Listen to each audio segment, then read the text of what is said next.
আজ আমি 3 রকমের শরবত বানিয়ে দেখাবো। শুধু ইফতারিতে নয়, যখন প্রচুর পরিমাণে গরম পড়ে তখন মনে হয় এমন কিছু খাই যেটা খাবার পরে মন প্রাণ ঠান্ডা হয়।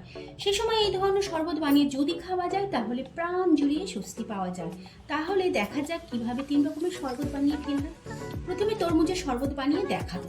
এক ফালি তরমুজ ছোট ছোট করে টুকরো করে কেটে নিয়েছি। লেবু নিয়েছি, এক মুঠো পুদিনা পাতা নিয়েছি। তরমুজের দানাগুলো যতটা পেরেছি ফেলে দিয়েছি। তবে হ্যাঁ, পুদিনা পাতা অপশনাল, তোমরা চাইলে পুদিনা পাতা নাও দিতে পারো। আমার কাছে পুদিনা পাতা অনেক ছিল আর পুদিনা পাতার ফ্লেভার আমার অনেক ভালো লাগে, তাই আমি এখানে পুদিনা পাতা ব্যবহার করেছি। এবার মিক্সি জারের মধ্যে সবকিছু দিয়ে ব্লেন্ড করে নিতে হবে। তবে এক্সট্রা পানি দিয়ে ব্লেন্ড করার দরকার নেই, তরমুজের মধ্যে যে পানি আছে তা দিয়ে ব্লেন্ড হয়ে যাবে। এবার খুব ভালো করে ব্লেন্ড করা তরমুজ একটা ছাঁকনি দিয়ে ছেঁকে নিতে হবে।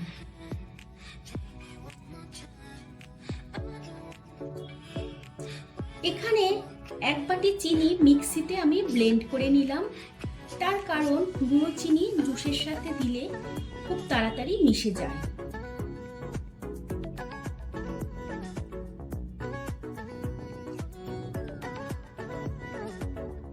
চিনিগুলো খুব ভালোভাবে মিশিয়ে নিলাম। লেবুর রস দিলাম, হাফ চামচ করে বিট নুন, গোলমরিচ গুঁড়ো, চাট মশলার গুঁড়ো দিয়ে ভালো করে মিশিয়ে নিতে হবে। তাহলেই তরমুজের জুস একেবারেই রেডি।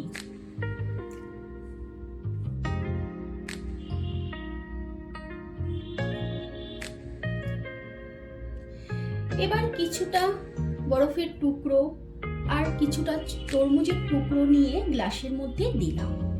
তারপর তৈরি করা জুস গ্লাসের মধ্যে ঢেলে দিলাম। এই তো দেখো কত সহজ উপায়ে কত তাড়াতাড়ি তরমুজের জুস রেডি।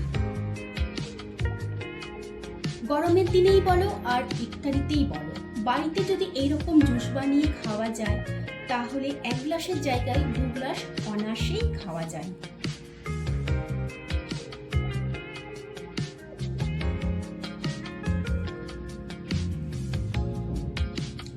এরপর নিলাম 500 গ্রাম টক দই। টক দই মিক্সি জারের মধ্যে দিয়ে ভালো করে ব্লেন্ড করে নিতে হবে। এবার ব্লেন্ড করা টক দই একটা জায়গায় ঢেলে নিলাম।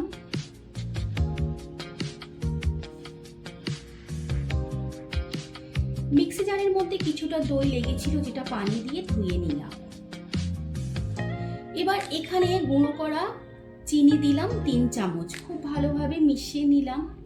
আর দিয়ে দিলাম হাফ চামচেরও কম গোলমরিচ গুঁড়ো, বিট নুন আর সামান্য পরিমাণে নরমাল নুন,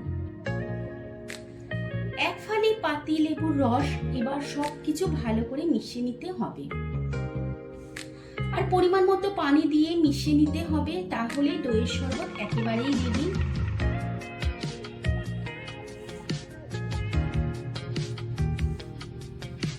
এই দইয়ের শরবত আমার অনেক পছন্দের, আর তোমাদের কি রকম লাগলো অবশ্যই কমেন্ট বক্সে জানাবে।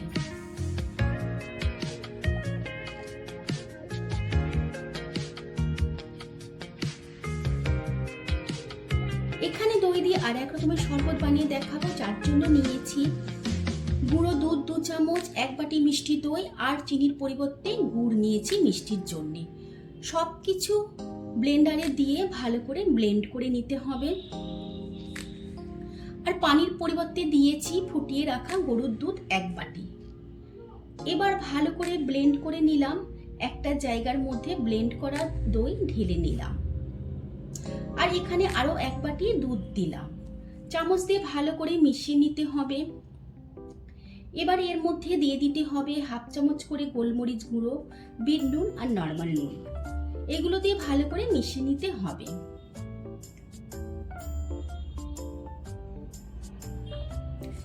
এবার 1 গ্লাস পানি দিলাম। 1 বাটি দইয়ে 2 গ্লাস শরবত হবে।